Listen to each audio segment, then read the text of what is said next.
Number 3 اجارہ، number 4 مرابحہ، number 5 سلم، number 6 استثناء۔ سمجھ رہے ہیں کہ جب کسٹمر اپنی رقم جمع کراتا ہے بینک کے پاس تو اس کو اختیار ہوتا ہے کہ وہ ان 6 میں سے کوئی ایک اختیار کرے۔ سمجھ رہے ہیں؟ وہ اپنی رقم کو بینک کو مزاربت کے طور پر بھی دے سکتا ہے، اپنی رقم کو شرکت کے طور پر بھی دے سکتا ہے، اپنی رقم کو وہ اجارے کے طور پر بھی دے سکتا ہے، مرابحہ کے طور پر بھی دے سکتا ہے، سلم کے طور پر بھی دے سکتا ہے، استثناء کے طور پر دے سکتا ہے۔ تو خلاصہ کلام یہ ہوا کہ بینک سرمایہ کاری کرنے کے لیے، کسٹمر کے پیسے میں اضافہ کرنے کے لیے 6 طریقے اختیار کر سکتا ہے۔ اب انہی 6 کی آخر تک پوری تفصیل آئے گی کہ مزاربت کی صورت بینک اختیار کرے گا تو اس کا کیا طریقہ کار ہوگا، اور اس میں نفع نقصان کی کیا صورت ہوگی، شرکت کا معاملہ ہوگا تو اس کے بنیادی احکام کیا ہوں گے، اجارہ کا معاملہ ہوگا تو اس کی صورت کیا ہوگی، طریقہ کار کیا ہوگا، نفع نقصان کی کیا صورت ہوگی، یعنی اسی طریقے سے باقی کو سمجھ لیجئے۔ تو بینک کتنے طریقے اختیار کرتا ہے سرمایہ کاری کے؟ اگر کوئی آدمی پوچھے کہ اسلامی بینک اور مروجہ بینک میں بنیادی فرق کیا ہے اور نفع کے سلسلے میں دونوں کی کیا سوچ ہے، تو کیا آپ اسے بتا سکتے ہیں؟ آپ اسے بتائیں گے کہ نفع کے سلسلے میں دونوں کی سوچ یہ ہے کہ دونوں اپنے کسٹمر کو نفع پہنچانا چاہتے ہیں اور خود بھی نفع اٹھانا چاہتے ہیں، لیکن مروجہ بینک اس چیز کو سود کے ذریعے سے حل کرتا ہے، جبکہ اسلامی بینک اس کو سود کے ذریعے سے حل نہیں کرتا ہے بلکہ دیگر جائز معاملات کے ذریعے سے حل کرتا ہے۔ اگر یہ سوال ہو کہ اسلامی بینک سرمایہ کاری کے لیے اپنے سرمایہ کو بڑھانے کے لیے کتنے طریقے اختیار کر سکتا ہے، تو کیا آپ جواب دیں گے؟ آپ جواب دیں گے کہ اسلامی بینک اپنے کسٹمر کے سرمایے کے لیے 6 طریقے اختیار کر سکتا ہے: مزاربت کا، شرکت کا، اجارے کا، مرابحہ کا، سلم کا، استثناء کا۔ ان کی تفصیلات کیا ہیں وہ آگے آ رہی ہیں، ٹھیک ہے؟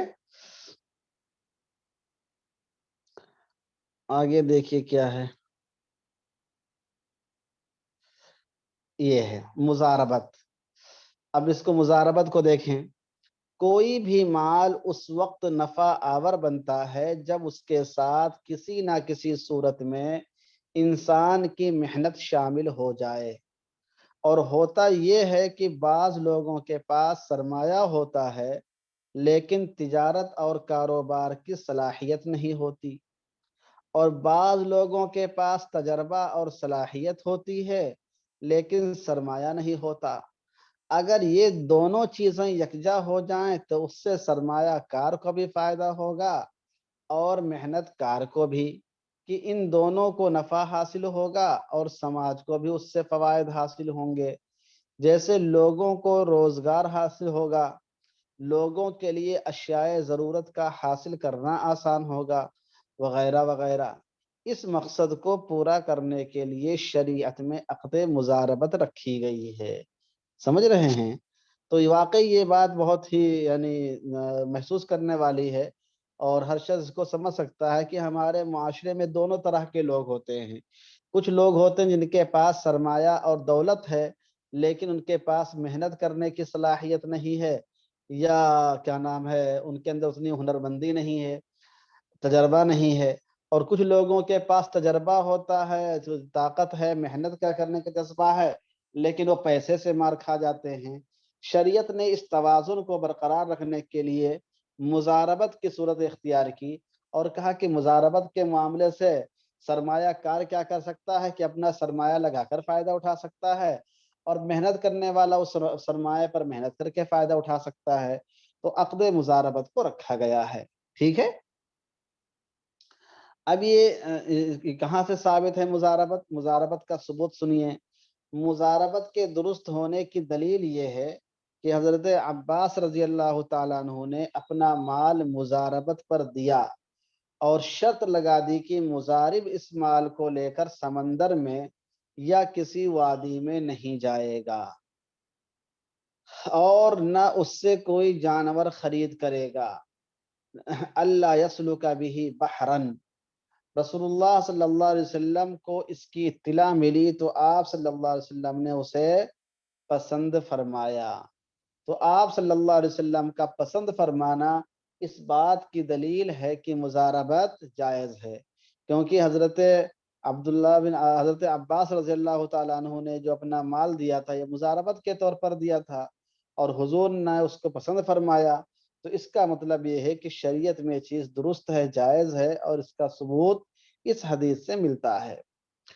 دوسری دلیل کیا ہے؟ حضرت عمر رضی اللہ تعالیٰ عنہ نے اپنے صاحبزادے حضرت عبداللہ بن عمر اور حضرت عبید اللہ بن عمر کو بیت المال کا مال بطور مزاربت کے دیا،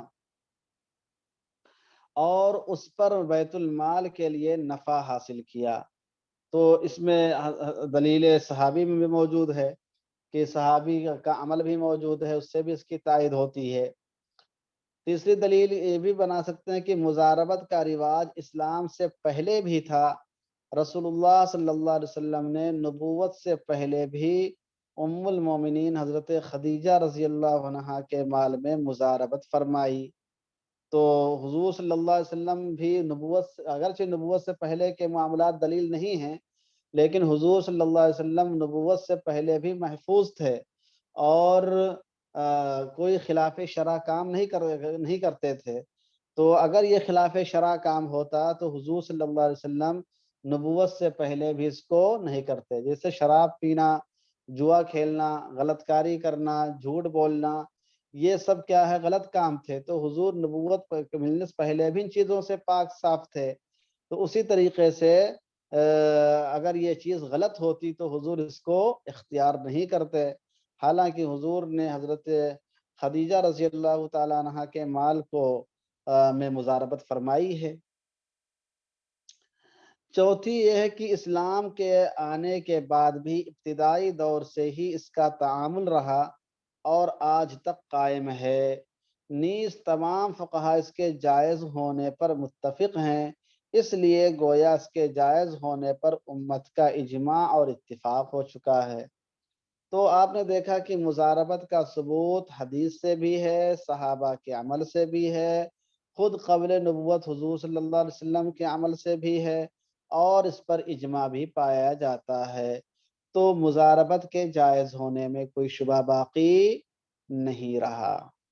ٹھیک ہے، اب مزاربہ کسے کہتے ہیں، اس کی تعریف کیا ہے، اس کی قسمیں کیا ہیں، وہ سمجھیے، سب پڑھی ہوئی چیزیں ہیں۔ تعریف اور قسمیں: مزاربت ایسے عقد کو کہتے ہیں جس میں ایک شخص کی طرف سے سرمایہ ہو اور دوسرے شخص کی طرف سے محنت ہو۔ سمجھ رہے ہیں؟ مزاربت ایسے عقد کو کہتے ہیں جس میں ایک شخص کی طرف سے سرمایہ ہو، دوسرے شخص کی طرف سے محنت ہو، اور جو نفع حاصل ہو وہ دونوں میں متعینہ تناسب کے مطابق تقسیم ہو جائے۔ سمجھ رہے ہیں؟ مزاربت ایسے عقد کو کہتے ہیں جس میں ایک شخص کی طرف سے سرمایہ ہو، دوسرے شخص کی طرف سے محنت ہو، اور جو نفع حاصل ہو وہ دونوں میں متعینہ تناسب کے مطابق تقسیم ہو جائے۔ یعنی ان لوگوں نے جو آپس میں طے کیا ہو کہ نفع کا اتنا فیصد آپ کو ملے گا، نفع کا اتنا فیصد ہم کو ملے گا، تو جو بھی تعین کی ہو اس تعین کے اعتبار سے دونوں کو ملے گا۔ بنیادی طور پر مزاربت کی دو قسمیں ہیں، ایک ہے مزاربت مطلقہ۔ کیا ہے؟ مزاربت مطلقہ، انگریزی میں کیا کہتے ہیں اس کو؟ unrestricted مضاربہ، unrestricted مضاربہ، یعنی مزاربت مطلقہ، یعنی جس میں وقت، مقام یا کسی اور تحدید کے بغیر رب المال اور مضارب کے درمیان معاملہ طے پائے۔ سمجھ رہے ہیں؟ بغیر اس کے تعین کیے ہوئے کہ کب تک کے مزاربت رہے گا، اور بغیر اس کی تعین کیے ہوئے کہ کہاں آدمی تجارت کرے گا، یا کوئی اور شرط نہ لگائی ہو، مطلق اگر معاملہ ہوا ہو مزاربت کا تو اس کو مزاربت مطلقہ کہتے ہیں۔ اور دوسرا ہے مضاربت مقیدہ، ریسٹرکٹڈ مضاربہ۔ مضاربت مقیدہ یہ ہے کہ معاملہ کرتے ہوئے وقت کی قید لگائی جائے، کہ مثلا مضاربت کا یہ سلسلہ 1 مہینے کے لیے ہوگا، یا جگہ کی قید لگائی جائے کہ مثلا مضارب کو فلاں شہر میں ہی تجارت کرنی ہوگی، اس کے باہر تجارت نہیں کر سکتا ہے، یا سامان تجارت کی قید لگائی جائے کہ مضارب کو فلاں خاص سامان ہی کی تجارت کرنی ہے، سمجھ رہے ہیں، دوسرے سامان وہ نہیں بیچ سکتا ہے۔ تو اس طریقے سے اگر اس کو مقید کر دیا جائے، خواہ وقت کے ساتھ، خواہ شہر کے ساتھ، خواہ سامان کے ساتھ، تو پھر یہ مضاربت مقیدہ ہو جائے گا۔ ٹھیک ہے، تو مضاربت کی تعریف آپ کے سامنے آئی، مضاربت کی 2 قسمیں مطلقہ اور مقیدہ آئی۔ مضاربت کی بنیادی شرطیں ملاحظہ فرمائیں۔ بنیادی شرط، مضاربت کے درست ہونے کے لیے بنیادی شرط یہ ہے کہ عقد کے وقت ہی فریقین کے درمیان یہ بات طے ہو جائے کہ جو نفع حاصل ہوگا اس میں کس کے لیے کیا تناسب ہوگا، اس میں کس کے لیے کیا تناسب ہوگا۔ مضاربت کے احکام میں سے یہ ہے کہ نمبر 1، اگر نقصان ہوا تو اگر پہلے نفع حاصل ہوا تھا اور مدت مضاربت پوری ہونے سے پہلے علی الحساب اس کی تقسیم ہو چکی تھی، تو پہلے حاصل شدہ نفع میں سے اس کی بھرپائی کی جائے گی۔ پھر اصل سرمایے سے یعنی سرمایہ کار یعنی رب المال اپنے سرمایے کا اور محنت کار مضارب یعنی اپنی محنت کا نقصان برداشت کرے گا۔ سمجھ رہے ہیں؟ مثلا دیکھیے 2 مہینے کے لیے مضاربت ہوئی تھی، پہلے مہینے میں جب مضاربت ہوئی تو اس کا نفع مان لیا 10,000 روپیہ ہوا، ٹھیک، 10,000 روپیہ نفع ہوا۔ اب 10,000 روپیہ میں 5,000 مان لیا 50-50 کا معاملہ تھا، تو دونوں کے 5,000 روپے ہو گئے۔ اب اگلے مہینے نفع کے بجائے نقصان ہو گیا، اگلے مہینے نفع کے بجائے نقصان ہو گیا، تو اب کیا کریں گے؟ پہلے یہ جو نفع ہو چکا ہے اس نفع کو اس میں جوڑیں گے، سمجھ رہے ہیں؟ اگر وہ مضارب کے برابر بیٹھ جاتا ہے، جتنا مال تھا راس المال اتنا مال ہو جاتا ہے تو راس المال اپنا لے لے گا اور معاملہ ختم ہو جائے گا، اور اس کے باوجود بھی اگر کم پڑ جاتا ہے تو پھر اب اس نقصان کو دونوں برداشت کریں گے، اس نقصان کو دونوں برداشت کریں گے۔ کیسے برداشت کریں گے؟ اس طرح برداشت کریں گے کہ پیسہ لگانے والے کے پیسے کا نقصان مانا جائے گا، اور پیسہ لگانے والے کے پیسہ کا نقصان مانا جائے گا، اور تجارت کرنے والا جو مضاربت کرنے والا ہے اس کی محنت کا نقصان مانا جائے گا۔ مثلا ایک آدمی کو 1,00,000 روپیہ 3 مہینے کے لیے دیا، ٹھیک ہے، کہ 3 مہینہ اس سے مضاربت کریے۔ اب اس آدمی نے 3 مہینے میں سے 2 مہینہ مضاربت کیا اور حساب کیا تو 1,10,000 روپے ہو رہے ہیں، اور 50-50 کا معاملہ ہوا تھا، تو بتائیے مضارب کو کتنا ملے گا، رب المال کو کتنا ملے گا؟ مضارب کو کتنا ملے گا، رب المال کو کتنا ملے گا؟ مضارب کو 5,000 ملے گا، رب المال کو بھی 5,000 ملے گا، ٹھیک ہے، دونوں کا حق کتنا ہوا؟ 5,000 روپے کا دونوں کا حق ہو گیا۔ اچھا، اب اس نفع کو چاہے تقسیم کر لیا ہو چاہے تقسیم نہ کیا ہو، ابھی ایسے باقی ہو۔ تیسرے مہینے کا جب حساب کیا تو 15,000 روپے کا نقصان ہو گیا، 15,000 روپے کا نقصان ہو گیا، سمجھ رہے ہیں؟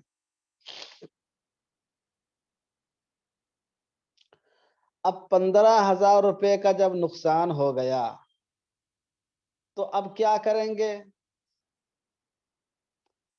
15,000 روپے کا جب ان کا نقصان ہو گیا تو اب یہ نقصان کیسے تقسیم کریں گے؟ 1 لاکھ روپیہ دیا تھا اور 15,000 کا نقصان ہو گیا، تو مطلب کیا ہوا؟ مطلب یہ ہوا کہ اب راس المال کتنا روپیہ بچا ہے؟ راس المال 1 لاکھ روپیہ دیا تھا اور 15,000 روپیہ کا نقصان ہو گیا، تو راس المال کتنا بچا؟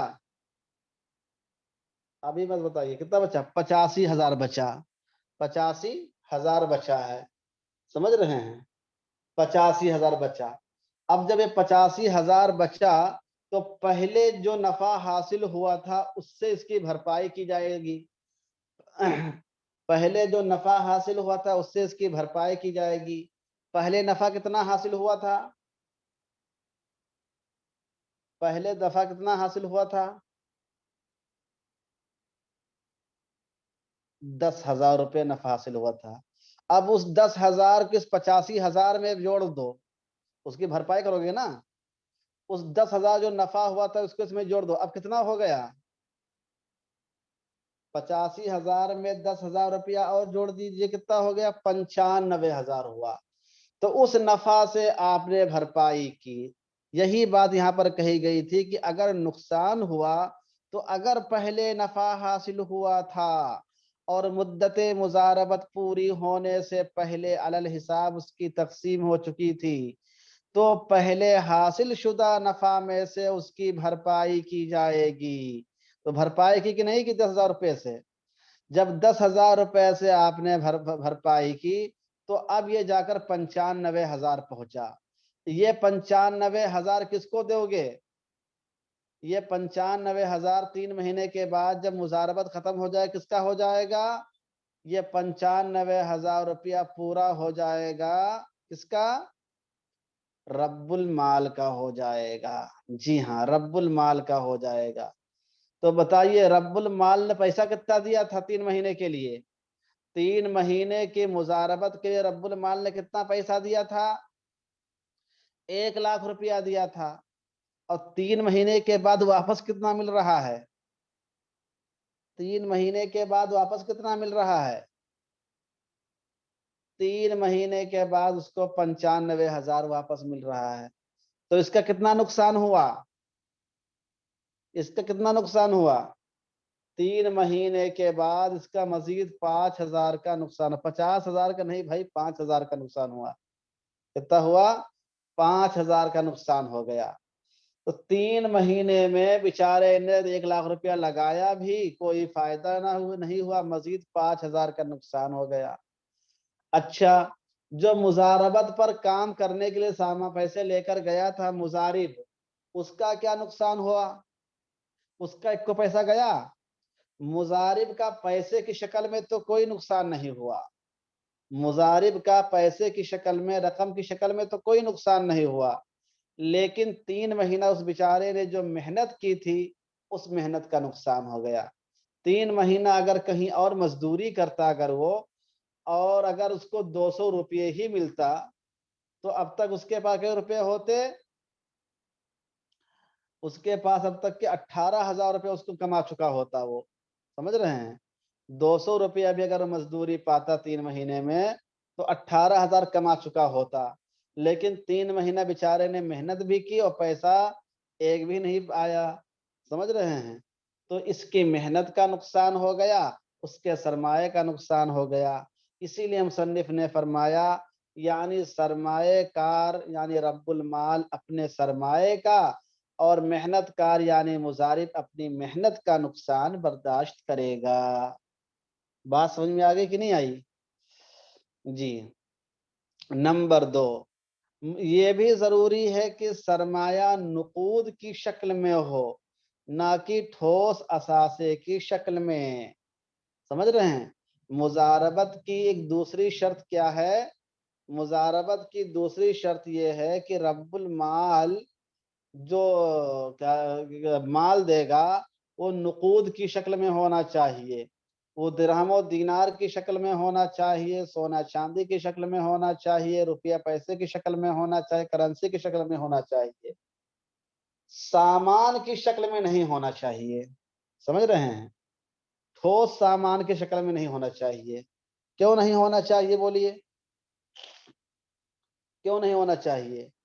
ٹھوس سامان کی شکل میں اس لیے نہیں ہونا چاہیے کہ اگر آپ اس کو ٹھوس سامان بیچنے کے لیے دیں گے تو پھر وہ مزاربہ نہیں بلکہ اجارہ ہو جائے گا۔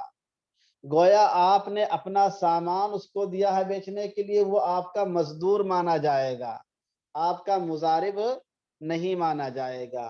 اور جب آپ اس کو سرمایہ دیں گے، خود سامان خریدے گا اور خود بیچے گا، خود سامان خریدے گا اور خود بیچے گا، تب جا کر وہ مضارب ہوگا۔ اگر آپ نے سامان خرید کر بیچنے کے لیے دے دیا، اس نے سامان خود خریدا نہیں ہے، تو پھر وہ آپ کا مضارب نہیں ہوا بلکہ آپ کا وہ مستاجر ہوا۔ بات سمجھ میں آئی کہ نہیں آئی؟ یہ نقطہ بھی ذہن میں رکھیں کہ مضاربت میں نقد دینا ہی کیوں ضروری ہے؟ نقد دینا اس لیے ضروری ہے تاکہ مضاربت کا معاملہ ہو، ورنہ اجارے کا معاملہ ہو جائے گا۔ جی ہاں، اگر منافع پہلے تقسیم کر چکے ہوں تو رب المال مضارب سے 5,000 روپیہ مانگے گا، بالکل مانگے گا، کہے گا لاؤ بھائی 5,000 روپیہ۔ مصنف نے لکھا نہیں ہے، دیکھیے کیا لکھا ہوا ہے کہ اگر نقصان ہوا تو اگر پہلے نفع حاصل ہوا تھا اور مدت مضاربت پوری ہونے سے پہلے علی الحساب اس کی تقسیم ہو چکی تھی تو پہلے حاصل شدہ نفع میں سے اس کی بھرپائی کی جائے گی۔ اس سے کہا جائے گا کہ پہلے مہینے میں یا دوسرے مہینے میں جو آپ کو 5,000 روپیہ نفع کا دیا تھا وہ نفع لا کر واپس کریے۔ بات سمجھ میں آئی کہ نہیں آئی؟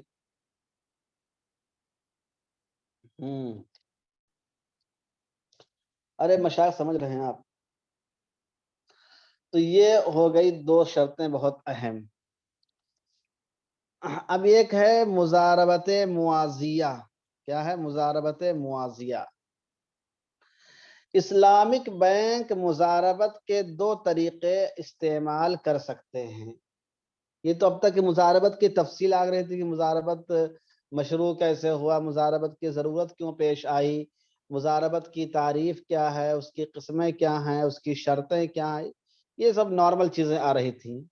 اب اسلامک بینک کیسے کرے گا وہ ہے مضاربت موازیہ۔ اسلامک بینک مضاربت کے دو طریقے استعمال کر سکتے ہیں۔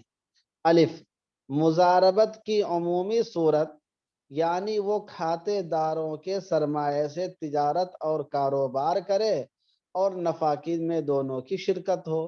تو ایک عام طریقہ ہے، مثلا آپ نے 1,00,000 روپیہ بینک میں جمع کیا، بینک نے 1,00,000 روپیہ سے سیمنٹ خریدا، سمجھ رہے ہیں؟ اب اس سیمنٹ کو اس نے مارکیٹ میں بیچ دیا۔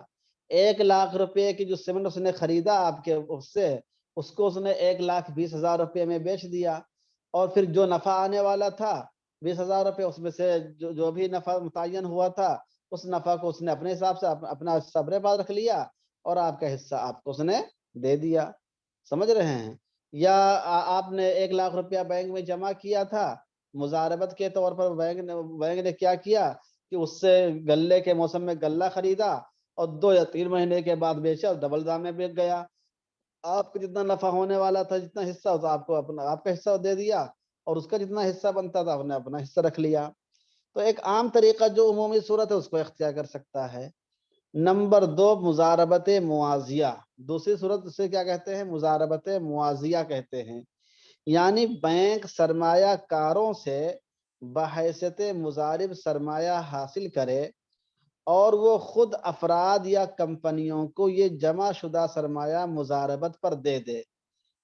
سمجھ رہے ہیں؟ اس دوسری مضاربت میں اس کی حیثیت رب المال یعنی سرمایہ کار کی ہوگی اور فرد یا کمپنی کی حیثیت مضارب کی ہوگی۔ بینک بحیثیت مضارب اپنے رب المال کے نفع کا تناسب کم رکھے گا اور مضارب کا زیادہ، اور دوسرے عقد میں بحیثیت رب المال اپنا نفع زیادہ رکھے گا اور مضارب کا کم۔ ان دونوں کے درمیان جو فرق ہوگا وہ بینک کا ہوگا۔ سمجھ رہے ہیں؟ تو دوسری صورت مضاربت موازیہ کی ہے کہ بینک اپنے کسٹمر سے، اپنے گراہک سے، بینک اکاؤنٹ ہولڈر سے مضاربت پر رقم تو لے لیکن خود مضاربت نہ کرے، پہلی صورت میں آیا تھا کہ بینک خود مزاربت کر رہا تھا، خود اس نے سیمنٹ خریدا تھا، خود اس نے کیا کہتے ہیں غلہ خریدا تھا۔ دوسری صورت میں ہے کہ مضارب خود مزاربت نہ کرے بلکہ خود وہ دوسرے کو بھی مضارب بنا لے، سمجھ رہے ہیں، وہ خود دوسرے کو مضارب بنا دے، تو اس طریقے سے اس میں ڈبل معاملہ ہو جائے گا۔ بینک کیا ہوگا، کسٹمر کا مضارب ہوگا، اور بینک جس کو مضاربت کرنے کے لیے دے گا وہ بینک کا مضارب ہو جائے گا، سمجھ رہے ہیں۔ تو اس میں بینک کیا کرے گا کہ دو طرفہ معاملہ کرے گا، ایک کے لیے وہ رب المال کی حیثیت رکھے گا اور ایک کے لیے وہ مضارب کی حیثیت رکھے گا۔ اپنے کسٹمر کے لیے تو وہ مضارب ہے، لیکن جس کو اس نے خود پیسہ دیا کہ تم اس سے کاروبار کرو، تم اس سے چیزیں خریدو بیچو، نفع ہم کو دیتے رہنا، تو اس کے لیے رب المال ہو جائے گا۔ اب اس میں کیا کرے گا بینک، اس میں بینک یہ کرے گا کہ دو طرفہ جب معاملہ کرے گا، تو جیسے مان لیا کہ 1,00,000 روپیہ کسی آدمی نے جمع کیا بینک میں کہ ہمارا 1,00,000 روپیہ جمع کر دیجئے، تو اب بینک اس سے مضاربت کے طور پر لے گا، بینک کیا کہے گا، اس سے مضاربت کے طور پر لے گا۔ اب جب مضاربت کے طور پر کرے گا تو یہاں پر شرح کو کیا کرے گا، کم رکھے گا، نفع کا تناسب کم رکھے گا، اس سے یہ کہے گا کہ دیکھو ہمارا آپ کا معاملہ 30 اور 70 کا رہے گا، کیا رہے گا، 30 اور 70 کا رہے گا، یعنی اگر 100 روپیہ نفع آیا تو 30 روپیہ آپ کا اور 70 روپیہ ہمارا رہے گا، سمجھ رہے ہیں، 30 روپیہ آپ کا رہے گا اور 70 روپیہ ہمارا رہے گا۔ نہیں یہ اس میں جو ہے الٹا ہو رہا ہے معاملہ، کیا بتایا کہ اس میں ہوگی فرض کمپنی کی، بینک بحیثیت مضارب اپنے رب المال کے نفع کا تناسب کم رکھے گا، ہاں ٹھیک ہے کم رکھے گا، تو 30 روپیہ کس کو دے گا، اپنے رب المال کو دے گا، یعنی اپنے کسٹمر کو 30 روپیہ دے گا اور 70 روپیہ خود رکھے گا، اور مضارب کا یعنی بینک اپنا زیادہ رہے گا، اور دوسرے عقد میں بحیثیت رب المال اپنا نفع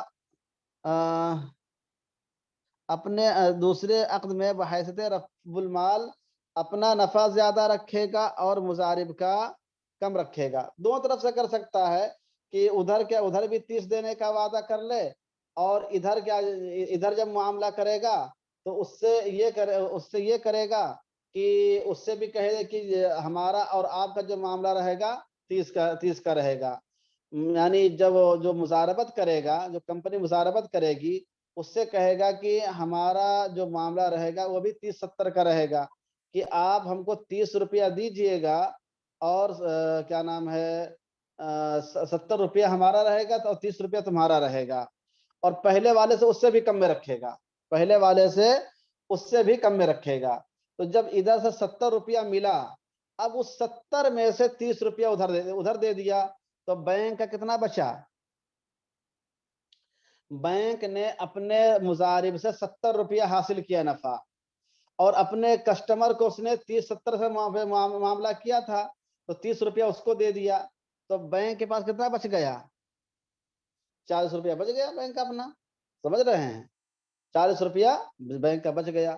اب یہ 40 روپیہ کس کا فائدہ ہو گیا، بینک کا ہو گیا، پہلے کسٹمر کا 30 روپیہ فائدہ ہو گیا اور ادھر دوسرے والے مضارب کا بھی 30 روپیہ کا فائدہ ہو گیا، تو اس طریقے سے بینک کیا کرے گا، بیچ میں نفع لے گا، ادھر والے کے لیے مضارب رہے گا، ادھر والے کے لیے رب المال رہے گا، سمجھ رہے ہیں، جی واضح۔ تو اس کو کیا بولتے ہیں اصطلاح میں، مضاربت موازیہ کہتے ہیں، اس کو کیا کہتے ہیں، مضاربت موازیہ کہتے ہیں۔ کیا یہ جزوی چین کی شکل نہیں ہے، یقیناً یہ جزوی چین کی شکل ہے، لیکن یہاں پر رسک برداشت کیا جا رہا ہے، یہاں پر کیا ہے، رسک برداشت کیا جا رہا ہے، کہ بینک جو ہوتا ہے وہ رسک برداشت کرتا ہے، اس معنی کر کے کہ وہ سرمایہ کار بھی ہو جاتا ہے نا، اور وہ جو اگلا کیا کر رہا ہے اس کی محنت کے ضائع ہونے کا اندیشہ ہوتا ہے۔ چین کا معاملہ وہاں پر ہوتا ہے جہاں پر عمل یا رسک نہیں پایا جاتا ہے، سمجھ رہے ہیں، جیسے آج کل کی کمپنیاں جو ہوتی ہیں مارکیٹ چین وار جو ان کا معاملہ رہتا ہے ممبر بنانے کا، اس میں اس پر آدمی کی عمل بھی نہیں، اس کا عمل بھی نہیں پایا جاتا، محنت بھی نہیں پائی جاتی ہے، اور کوئی رسک بھی نہیں ہوتا ہے۔ ایک مرتبہ ایک سے بات کہ اس نے جو بھی جتنے لوگوں جوڑتا چلا گیا، جوڑتا چلا جاتا ہے۔ یہاں پر کیا ہے کہ مضارب جو ہے وہ بھی سرمایہ لگا رہا ہے، اور بینک جس نے سرمایہ لیا ہے وہ بھی رسک برداشت کر رہا ہے، وہ بھی سرمایہ کو آگے بڑھا رہا ہے، اور تیسرا سرمایہ پا کر پھر اسی تجارت کر رہا ہوتا ہے۔ تو اس لیے یہاں پر ناجائز کی کوئی سی صورت پیدا نہیں ہوگی۔ بات سمجھ میں مولانا منیر صاحب؟ جی، تو یہ ہوا۔ تو بینک کیا ہے، مضاربت کے دونوں طریقے اختیار کر سکتا ہے۔ ایک نارمل جو مضاربت ہوتی ہے اس کو بھی اختیار کر سکتا ہے، دوسرے مضاربت موازیہ کا طریقہ بھی اختیار کر سکتا ہے۔ جی صاحب۔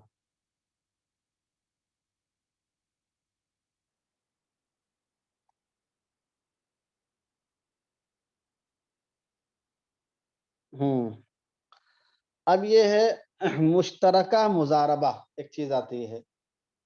بینک جو مضاربت کرتا ہے اس میں دو باتیں مضاربت کی عام سادہ صورتوں سے مختلف ہوتی ہیں۔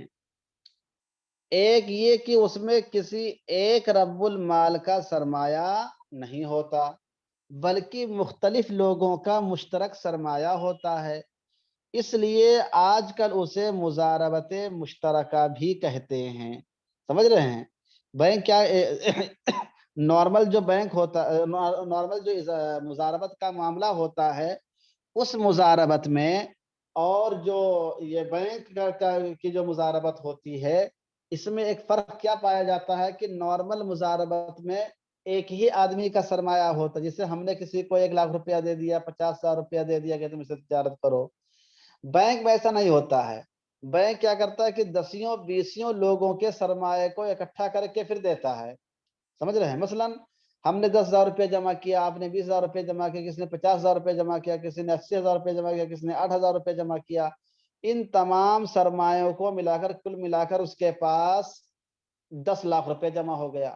اب اس 10,00,000 روپے سے وہ مضاربت کا معاملہ کرے گا، یا مضاربت موازیہ کا معاملہ کرے گا، کسی اور کو دے گا۔ تو 10,00,000 روپے سے جو یہ خود بینک مضاربت چاہے کرے، چاہے کسی اور سے مضاربت کروائے، اس میں ایک رب المال ہے کہ کئی رب المال ہیں؟ اس 10,00,000 روپے میں ایک رب المال ہے کہ کئی رب المال ہیں؟ اس میں کئی رب المال ہو گئے، اچھا آٹومیٹک ہو گئے، اس لیے کہ سب کا سرمایہ تھوڑا تھوڑا شامل ہے۔ تو جب کئی ہو گئے تو پھر مضاربہ سے مضاربت مشترکہ بن جاتا ہے۔ کیا بن جاتا ہے؟ مضاربت مشترکہ بن جاتا ہے۔ اسی لیے کہتے ہیں، مصنف نے بات بتائی ہے، بہت اہم ہے، کہ مختلف لوگوں کا مشترک سرمایہ ہوتا ہے، اس لیے آج کل اسے مضاربت مشترکہ بھی کہتے ہیں۔ اس میں کوئی حرج نہیں ہے، کیونکہ مضاربت کی جو شرائط ہیں وہ سب اس صورت میں بھی پائی جاتی ہیں۔ فرق صرف اس قدر ہے کہ اس میں دو کے بجائے تین فریق ہو جاتے ہیں، دو کے بجائے تین فریق ہو جاتے ہیں۔ نمبر ایک رب المال، نمبر دو بینک، نمبر تین مضارب۔ بینک کی حیثیت فریق اول کے مقابلے مضارب کی ہے، اور تیسرے فریق کے مقابلے رب المال کی ہے، اور اس میں کوئی قباحت نہیں ہے، مضاربت اور مضاربہ ہو سکتا ہے۔ اگرچہ مختلف رب المال کا مال بینک کے پاس مخلوط ہو جاتا ہے، لیکن حساب کے ذریعے ہر رب المال کو اس کے مال کے لحاظ سے مقررہ تناسب کے مطابق نفع مل جاتا ہے۔ سمجھ رہے ہیں؟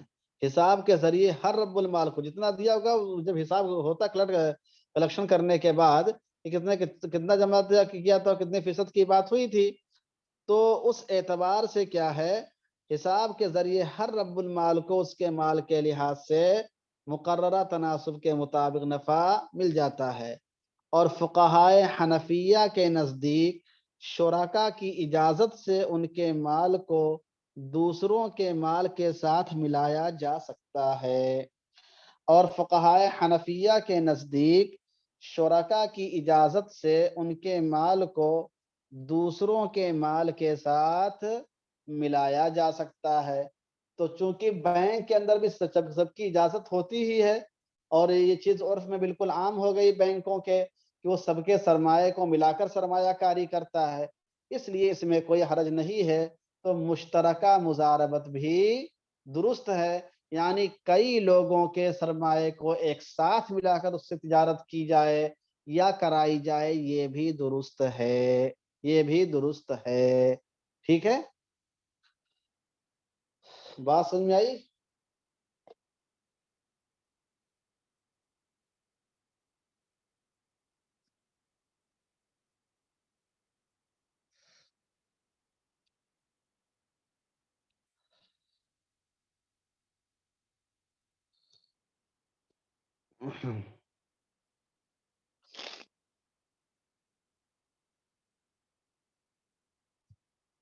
اب دیکھیے کیا ہے مضاربت میں استمرار۔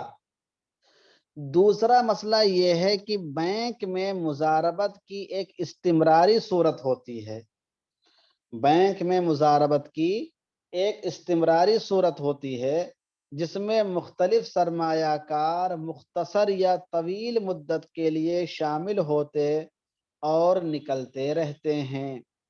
سمجھ رہے ہیں؟ یہ بہت اہم چیز ہے، سنیے ذرا غور سے۔ مضاربت میں استمرار، دوسرا مسئلہ یہ ہے کہ بینک میں مضاربت کی ایک استمراری صورت ہوتی ہے جس میں مختلف سرمایہ کار مختصر یا طویل مدت کے لیے شامل ہوتے اور نکلتے رہتے ہیں۔ مضاربت کے سادہ طریقے میں مقررہ مدت میں مضاربت ختم ہو جاتی ہے، ٹھوس اثاثہ نقد کی شکل میں تبدیل ہو جاتا ہے اور حساب کر کے لوگوں کو نفع دے دیا جاتا ہے، لیکن اس میں کاروبار کا سلسلہ جاری رہتا ہے اور اس کے ختم ہونے سے پہلے ہی بعض سرمایہ کار معاملے سے باہر نکل جاتے ہیں۔ اس سلسلے میں موجودہ دور کے اہل علم کی رائے یہ ہے کہ ہر سال کا حساب کر کے اس سال کے نفع کی مقدار نکالی جائے، اس کے لیے ٹھوس اثاثے کی قیمت لگائی جائے اور جو شخص جتنی مدت اس میں شامل رہا ہو اتنے دنوں کے حساب سے اس کو نفع دے دیا جائے۔ اس کو تنزیز تقدیری کہتے ہیں، یعنی ٹھوس سرمایہ اگرچہ نقود کی شکل میں تبدیل نہیں ہوا لیکن قیمت لگانے کو حکماً نقود کی شکل میں تبدیلی تصور کر لیا جائے گا۔ یہ بہت اہم چیز ہے۔ یہ کیا چیز ہے؟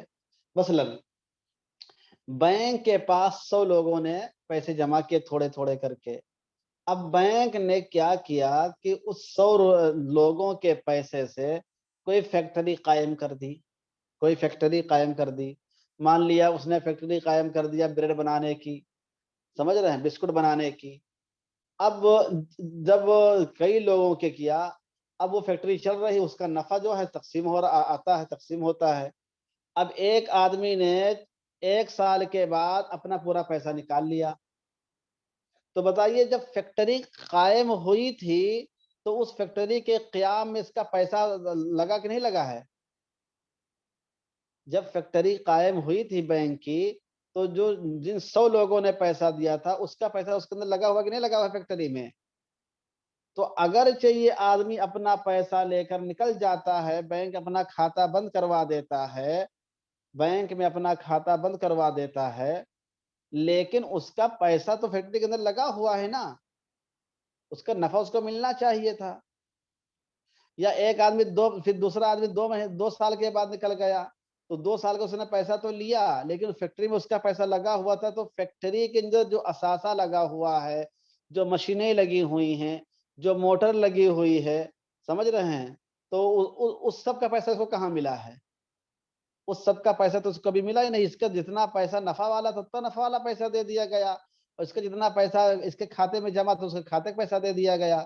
لیکن جب فیکٹری کا قیام ہوتا، سامان خریدے گئے تھے تو اس میں اس کا حصہ باقی کہ نہیں باقی ہے؟ تو اس لیے اگر مطلقاً خالی اس کے نفع کو دے دیں گے آپ اور اس کے جو اس کا پیسہ جو کیا نام ہے اس کے اکاؤنٹ میں جمع ہے اس کو دے دیں گے آپ، تو اس مشینری کے اندر اس کارخانے میں جو اس کا پیسہ لگا ہوا تھا وہ تو اس کو مل نہیں پایا، تو یہ درست نہیں ہوگا۔ اس لیے کہ اس کا گویا کہ آپ نے ایک حصہ مار لیا ہے، کارخانہ قائم کروانے میں اس کا ہاتھ تھا، اس کا حصہ اس کو ملا ہی نہیں۔ تو اس کے لیے ہمارے فقہا نے فرمایا کہ ہر سال پورے اس کی قیمت لگائی جائے کہ کل سرمایہ کتنا ہے، کل نفع کتنا ہوا ہے، اور جو مشینری ہماری لگی ہوئی اس کی اس وقت کیا ویلو ہو سکتی ہے مارکیٹ میں، اس کی کیا قیمت ہو سکتی ہے، اور پھر اس قیمت کو جوڑ کر بھی اس کا حصہ اسی میں سے دے دیا جائے۔ اگرچہ فیکٹری بکی نہیں ہے، لیکن فیکٹری کی قیمت جب لگا کر اس کا حصہ اس پیسہ اس کو دے دیا گیا تو آٹومیٹک اس کا حصہ اس میں سے ختم ہو گیا۔ ہوا کہ نہیں ہوا؟ آٹومیٹک اس کا حصہ اس میں سے ختم ہو گیا، اس لیے کہ اس نے اپنا حصہ جو لگایا تھا، مشین پرانی ہونے کے بعد اس کا جو حصہ بن سکتا تھا اس کو اس کی رقم مل گئی ہے۔ تو اب اگرچہ فیکٹری کی بکی نہیں ہے، مکمل مال میں تبدیل نہیں ہوا ہے، لیکن حکماً اس کو بیچا مانا جائے گا اور اس کا پیسہ دے کر اس کا حصہ ختم کر دیا جائے گا۔ اسی کو کیا کہتے ہیں؟ تنزیز تقدیری، یعنی ٹھوس سرمایہ اگرچہ نقود کی شکل میں تبدیل نہیں ہوا، لیکن قیمت لگانے کو حکماً نقود کی شکل میں تبدیل تصور کر لیا جائے گا، اور اس طرح مضاربت کا معاملہ چلتا رہے گا، اور جو فریق باہر ہوتا جائے گا اس کو باہر بھی کیا جائے گا، نیا فریق آتا جائے گا، پرانا نکلتا جائے گا، کوئی فرق نہیں پڑے گا، اور بینک نے جو کارخانہ جاری کیا وہ کارخانہ چلتا رہے گا، اور جو بھی تناسب کا حصہ ہوگا ہر پارٹنر کو، ہر کیا کہتے ہیں بینک ہولڈر کو، اکاؤنٹ ہولڈر کو، تو اکاؤنٹ ہولڈر کو اس کا نفع ملتا رہے گا۔ بات سمجھ میں آئی کہ نہیں مشائخ؟ ایک بار پھر دیکھیے، دوسرا مسئلہ یہ ہے کہ بینک میں مضاربت کی ایک استمراری صورت ہوتی ہے جس میں مختلف سرمایہ کار مختصر یا طویل مدت کے لیے شامل ہوتے اور نکلتے رہتے ہیں۔ مضاربت کے سادہ طریقے میں مقررہ مدت میں مضاربت ختم ہو جاتی ہے، ٹھوس اثاثہ جات نقد کی شکل میں تبدیل ہو جاتے ہیں اور حساب کر کے لوگوں کو نفع دے دیا جاتا ہے، لیکن اس کاروبار کا سلسلہ جاری رہتا ہے، یہ ایک اپنا کام چلتا رہے گا یہاں پر، سمجھ رہے ہیں، اور اس کے ختم ہونے سے پہلے ہی بعض سرمایہ کار معاملے سے باہر نکل جاتے ہیں۔ اس سلسلے میں موجودہ دور کے اہل علم کی رائے یہ ہے کہ ہر سال کا حساب کر کے اس سال کے نفع کی مقدار نکالی جائے، اس کے لیے ٹھوس اثاثے کی قیمت لگائی جائے، اور جو شخص جتنی مدت اس میں شامل رہا اتنے دنوں کے حساب سے اس کو نفع دے دیا جائے، اس کو تنزیز تقدیری کہتے ہیں۔ یعنی ٹھوس سرمایہ اگرچہ نقود کی شکل میں تبدیل نہیں ہوا، لیکن قیمت لگانے کو حکمت نقود کی شکل میں تبدیل تصور کر لیا جائے گا۔ تو نکلنے کے لیے وقت مقرر ہونا چاہیے، آپ نکلنے کے لیے وقت مقرر نہیں کر سکتے ہیں، سمجھ رہے ہیں، اس لیے کہ اگر کوئی فریق کہتا بھیا ہم پیسہ نہیں، ہمارا پیسہ نکالیے، ہمارا پیسہ دیجئے، تو مطلقہ جب ہوگی مضاربت مطلقہ تو اس میں ٹائم کی تحدید آپ نہیں کر سکتے ہیں نا۔ اگر ٹائم کی تحدید آپ کر دیں کہ فلاں اتنے تاریخ میں معاملہ ختم کر دیا جائے گا، اتنے دن کے بعد ہی آپ نکل سکتے ہیں، تب تو مضاربت مقیدہ ہو جائے گا۔ مضاربت مقیدہ کی صورت اگر آپ اختیار کرتے تو پھر کوئی مسئلہ نہیں ہے، لیکن مضاربت مطلقہ اگر پائی جاتی ہے تو پھر آپ ٹائم کی تعین نہیں کر سکتے ہیں نا، یہ چیز ہے۔ بہرحال مضاربت کے سلسلے میں یہ بات ضروری ہے کہ بینک رب المال کی نسبت سے یا تیسرا فریق بینک کی نسبت سے اصل سرمایے کے باقی رہنے کی ذمہ داری قبول نہ کرے، کیونکہ اگر اصل سرمایہ کے نقصان سے محفوظ رہنے کی ضمانت لے لی جائے تو پھر سرمایے کی حیثیت مال مضاربت کے بجائے قرض کی ہو جائے گی اور اس پر نفع حاصل کرنا سود ہو جائے گا۔ یعنی یہ بات کہی جا رہی ہے کہ جب بھی مضاربت کا معاملہ بینک کرے گا تو پھر سرمایہ کی ذمہ داری نہیں لے گا، اس میں آپ کا سرمایہ نقصان بھی ہو سکتا ہے، ڈوب بھی سکتا ہے، نفع بھی مل سکتا ہے۔ اگر بینک یہ کرتا ہے کہ آپ کو ہم ہر حال میں نفع دیں گے، آپ کا سرمایہ ڈوبے گا تو اس کا ہم نقصان ہیں، تو پھر مضاربت درست نہیں ہوگی، کیونکہ مضاربت میں سرمایہ کے ڈوبنے کا بھی اندیشہ رہتا ہے